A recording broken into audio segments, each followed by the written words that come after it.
E a gente segue falando da importância da vacinação das crianças para o retorno às aulas em todo o país. Sobre isso, vamos conversar com a pediatra e professora da Faculdade de Medicina na Universidade de São Paulo, Ana Escobar. Doutora, muito bom dia, muito obrigada por estar aqui no Novo Dia. Eu já queria começar... No Novo Dia, não. No CNN domingo, doutora. Desculpa, a gente está sempre no Novo Dia, no CNN domingo. Hoje é domingo.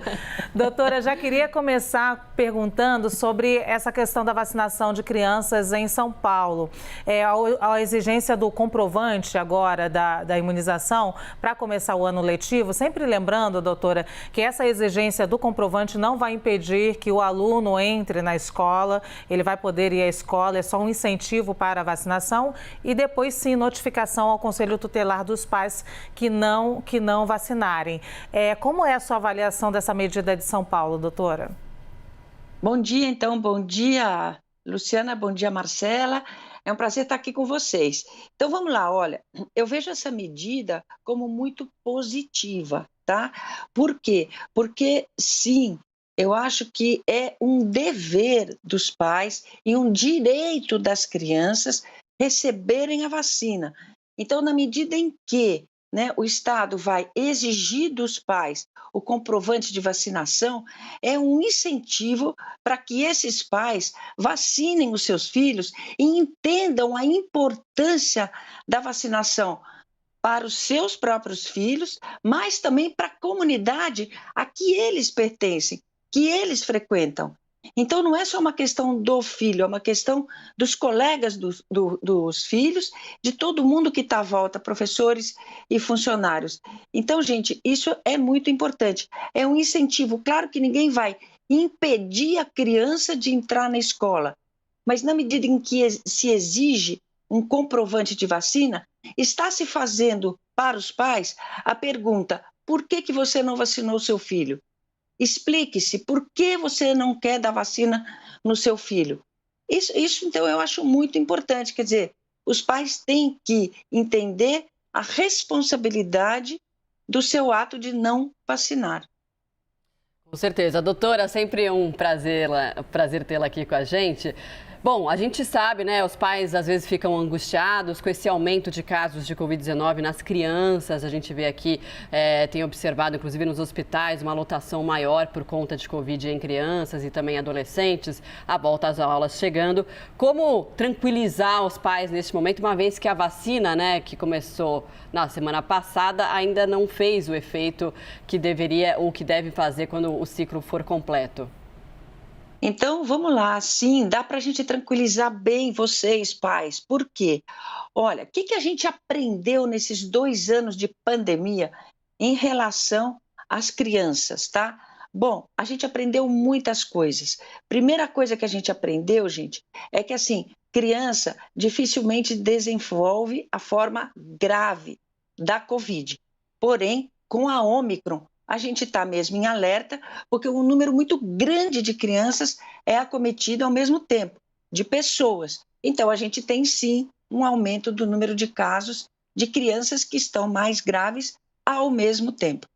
Então, isso a gente aprendeu. Criança, felizmente, não tem formas graves, muito menos que os adultos.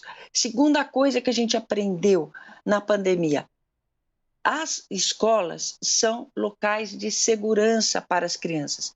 Para muitas crianças, a escola é um local mais seguro até que a própria comunidade em que a criança está, principalmente crianças em vulnerabilidade social. Então, é muito importante a gente entender a importância da escola, não só para a segurança até das crianças, mas também, gente, para todo o desenvolvimento infantil. É devastador o efeito da falta de escola em crianças. E a terceira coisa que a gente aprendeu, e isso o mundo está todo mostrando, é que a vacina é absolutamente importante, essencial, fundamental para a gente conseguir sair desse ciclo pandêmico. E a vacinação é segura, é eficaz e protege todas as pessoas.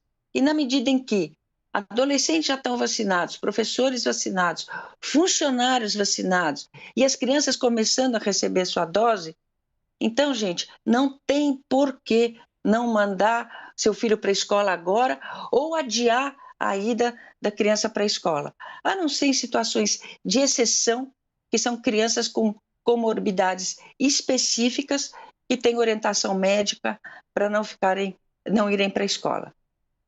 Doutora, ontem eu levantei uma questão aqui sobre o papel do pediatra nessa história. Vou aproveitar que a gente está conversando com uma pediatra para tirar essa dúvida. Quando a gente tem uma vacina que faz parte do Programa Nacional de Imunização e o pai não dá essa vacina, o pediatra vai lá e fala, está faltando essa vacina aqui, você tem que dar. No caso da vacina contra a Covid-19, ainda não faz parte do Programa Nacional de Imunização. Me corrija se eu estiver incorreta. E aí eu queria que a senhora me dissesse, qual é o papel do pediatra, então? É só um papel de convencimento, de conscientização, ou ele pode cobrar que o pai dê a vacina contra a Covid-19? Excelente pergunta, Luciana. Então, assim, olha, de fato, você tem toda a razão, a vacina ainda não faz parte do Programa Nacional de Imunização.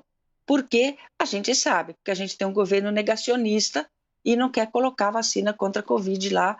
Sabe-se, né, por que a gente não consegue entender essa postura do governo. Mas, enfim, não está no Programa Nacional de Imunização. Porém, a vacina já é reconhecidamente por todas as autoridades de saúde, as pessoas que de fato entendem do assunto, como uma necessidade para todas as crianças. Por isso é que, não obstante a vacina não estar no Programa Nacional de Imunização, porém ser reconhecidamente por todas as autoridades de saúde como, né, necessária para todas as crianças, para a segurança e para a saúde das crianças, então aí ela pode ser, de fato, exigida pelos estados, pelos municípios, né? Então, tem essa situação. Claro que se estivesse no Programa Nacional de Imunizações, era muito mais fácil. Porém, né, como o governo gosta de impor empecilhos, pelo menos as autoridades de saúde falaram, não, a vacina é essencial. Podem sim exigir o comprovante. E é isso que os estados e municípios, no meu modo de entender, devem todos fazer. Doutora, vamos continuar nesse assunto, que eu acho que é sempre importante esclarecer tudo, né, que surge de dúvida, até para que os pais não fiquem com medo de vacinar suas crianças. Recentemente, novamente, o governo federal disse que recomenda que os pais peçam ou que tenham a prescrição médica para vacinar suas crianças, né? Não é uma forma obrigatória, mas que o governo federal faria essa recomendação. Claro que toda vez que você coloca isso em questão, será que eu tenho que então pedir prescrição médica para vacinar meu filho? Você acaba inibindo, digamos assim, os pais inibindo não é a palavra, né? Mas criando uma dúvida nos pais de será que eu posso ir direto vacinar meu filho? Será que eu tenho que pedir? Cria-se uma dúvida em relação à vacina. Não tem essa necessidade, né? Perfeito. Olha, gente, essa recomendação, pais que estão nos ouvindo, responsáveis, avós, cuidadores, esta recomendação é a maior bobagem que existe na face da Terra. É uma besteira, eu vou usar até uma palavra mais comum, é uma idiotice pedir isso. Por quê, gente? Porque não há necessidade nenhuma de recomendação, nem de médico, nem de pediatra, nem de ninguém para as crianças fazerem a vacina, tá? É uma vacina reconhecidamente segura, reconhecidamente eficaz.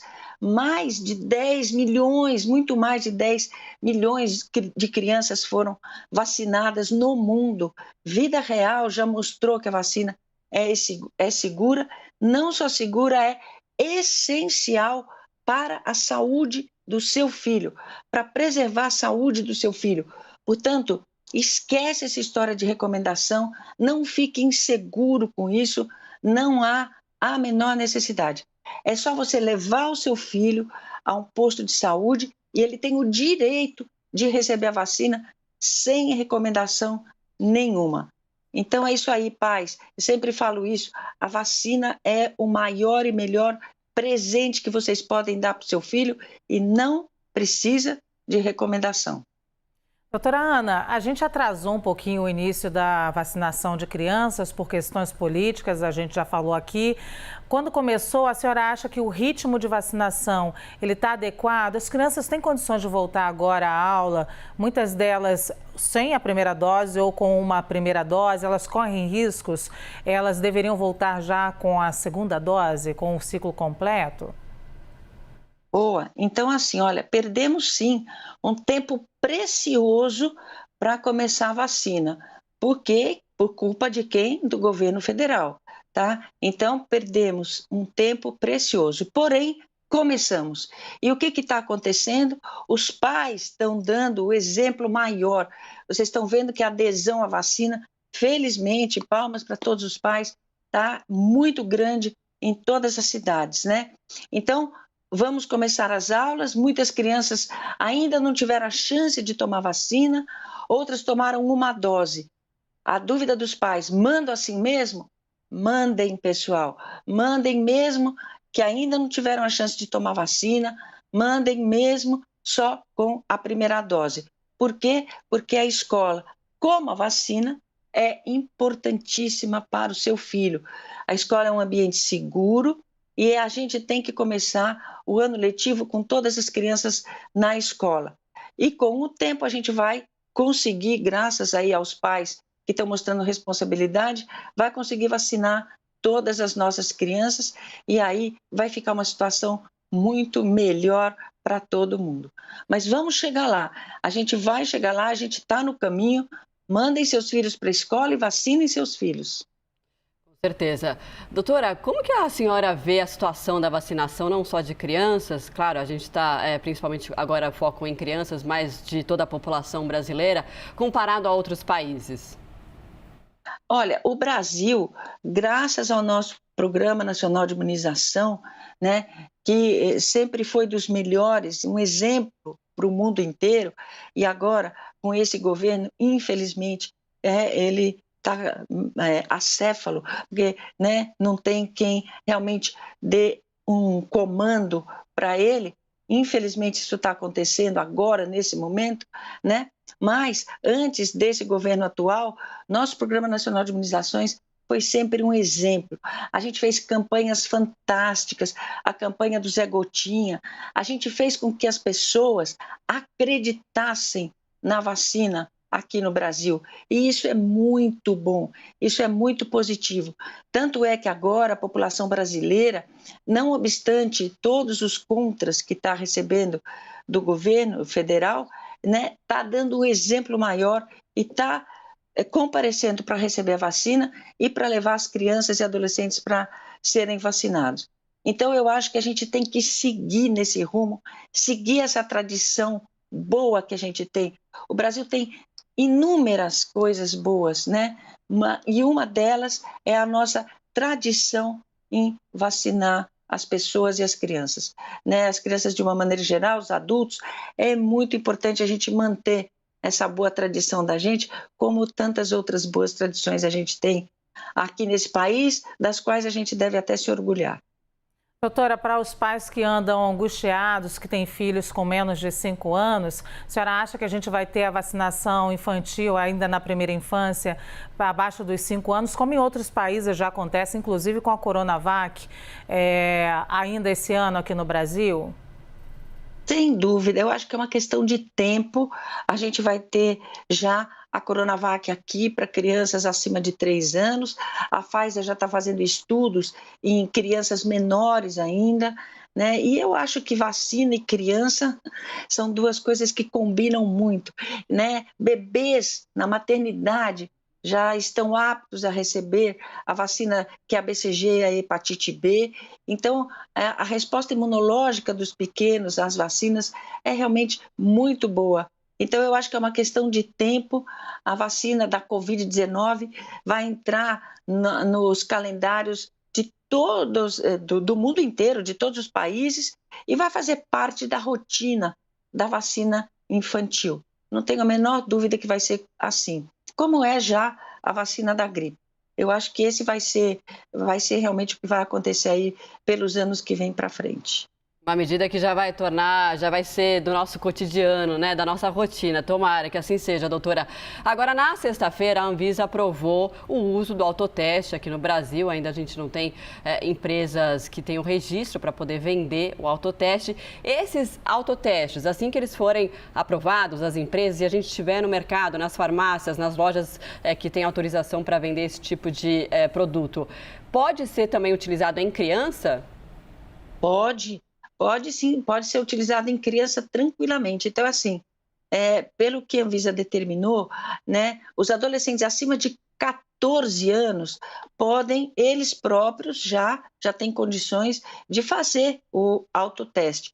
Os menores de 14 anos, um adulto responsável deve fazer, mas pode sim ser feito em crianças e é muito importante que seja assim, porque, gente, porque quanto mais a gente sabe se está ou não positivo, mais a gente consegue conter, né, a pandemia. Então, por exemplo, se você tem autoteste em casa, a gente começa com um sintoma, depois de 2, 3 dias você vai lá, fica isolado. Começou com o sintoma, fica isolado. Depois de 3 dias, você faz seu autoteste. Se você tiver indícios de que está positivo, pronto, aí você tem que confirmar, está positivo mesmo, e fazer a sua quarentena. E isso é a melhor forma da gente realmente ter uma noção, né, de quem está e quem não está contaminado, e assim a gente consegue conter a pandemia, na medida que os contaminados, idealmente, ficam isolados do convívio das outras pessoas. E até ter um controle melhor nas escolas, né? Claro que como os testes vão ser vendidos, não vão ser oferecidos pelo Ministério da Saúde, as crianças com mais recursos vão poder ter mais acesso a isso, mas um controle maior nas escolas também, né? Exato, exato. E até eu estava vendo que algumas unidades básicas de saúde vão ter também os autotestes, né?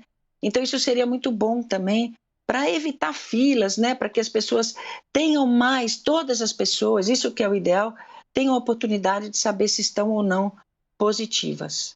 Doutora Ana, queria uma última pergunta aqui para saber de ordem prática da senhora para os pais que estão em dúvidas agora, têm dúvidas agora em mandar seus filhos para a escola.